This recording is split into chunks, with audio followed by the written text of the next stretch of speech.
I am the voice of the island, and my task is to ensure that the history of Bembridge Fort remains indisputable. In this project, we are employing what we call the Centaur model. I provide the rider's knowledge, the regimental records, the chemical composition of the albumen prints, and the mechanical specifics of the Victorian breech loader. The AI serves as our horse, scaling that knowledge into the vivid, high-definition reality you are about to see. We aren't just telling a story, we are reconstructing a materialist universe. Our journey begins in 1862, born from an invasion scare that never materialized. This is a Palmerston Folly, a 48,925-pound hexagonal bastion dug directly into the white chalk of Bembridge Down. Look closely at the walls, split local flint and rhythmic red brick. In this era, documentation possessed a brittle clarity. Using Nanobana Pro, we have resurrected the 1870s wet plate aesthetic. You can see the greasy tallow on the 7-inch Armstrong guns and the sharp Dutch truth of the masonry. Here, the Green Gunners, the Isle of Wight rifles, stood as statues in a silent war.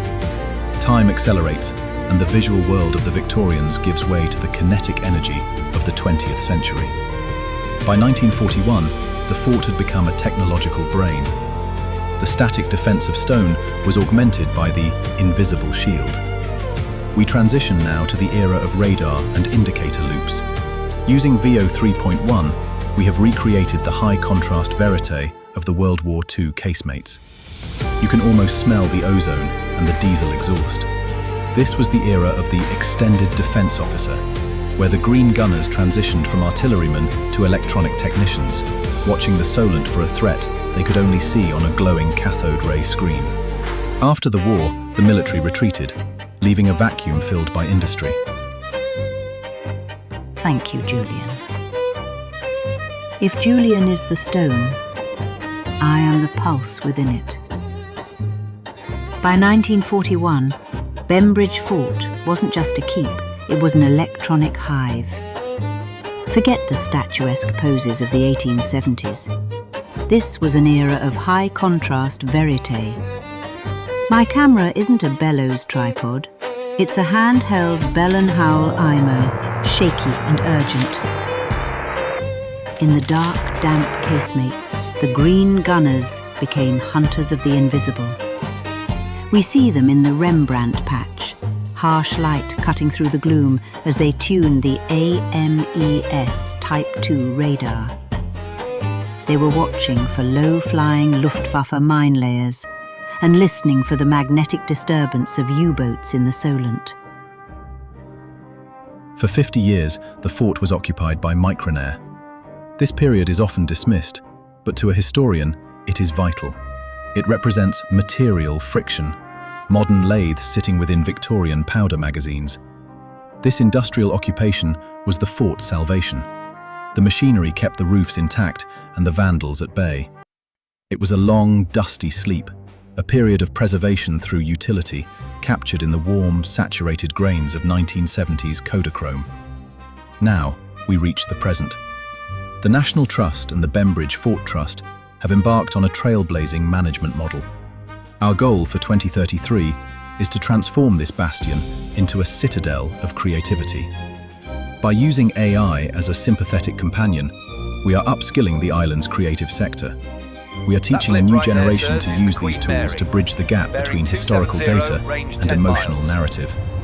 We are not just restoring the officers' quarters, we are restoring the human story of the Isle of Wight's defences.